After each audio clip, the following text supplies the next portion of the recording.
১২ই ফেব্রুয়ারি একই দিনে জাতীয় সংসদ নির্বাচন এবং গণভোট। দেশের রাজনৈতিক ইতিহাসে এই প্রথম এমন গুরুত্বপূর্ণ দুটি ভোট একসাথে অনুষ্ঠিত হতে যাচ্ছে। দীর্ঘ অপেক্ষা, নানা আলোচনা আর অনিশ্চয়তার পর অবশেষে তফসিল ঘোষণা করল নির্বাচন কমিশন।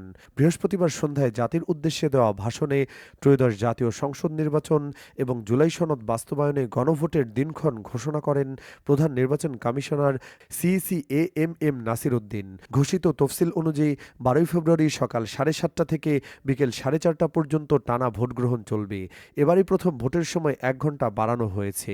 আর গণভোটের ব্যালট হবে গোলাপি রঙের। সংসদ নির্বাচনে ব্যালট থাকবে সাদা-কালো। মনোনয়নপত্র জমা দেওয়ার শেষ সময় নির্ধারিত হয়েছে ২৯ ডিসেম্বর। বাছাই চলবে ৩০ ডিসেম্বর থেকে ৪ জানুয়ারি পর্যন্ত। আপিল দায়েরের দিন ১১ই জানুয়ারি। আর আপিল নিষ্পত্তি হবে ১২ থেকে ১৮ই জানুয়ারি।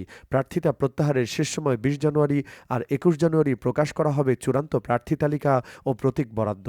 এরপর ২২ জানুয়ারি থেকে ১০ ফেব্রুয়ারি সকাল ৭:৩০ পর্যন্ত চলবে নির্বাচনী প্রচারণা। এবারের নির্বাচনে ভোটার সংখ্যা ১২,৭৬,০০,০০০-এর বেশি। প্রবাসী বাংলাদেশিরাও পোস্টাল ব্যালটে ভোট দিতে পারবেন। ইতিমধ্যে ৩ লাখের বেশি প্রবাসী ভোটার নিবন্ধন করেছেন। অন্যদিকে আইনশৃঙ্খলা রক্ষায় সশস্ত্র বাহিনীসহ প্রায় ৯ লাখ নিরাপত্তাকর্মী মোতায়েনের প্রস্তুতি চলছে, যা দেশের ইতিহাসে সর্বোচ্চ।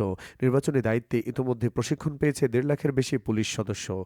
এ মুহূর্তে ইসিতে নিবন্ধিত দল রয়েছে ৫৬টি। নিবন্ধন স্থগিত থাকায় আওয়ামী লীগ এই নির্বাচনে অংশ নিতে পারছে না।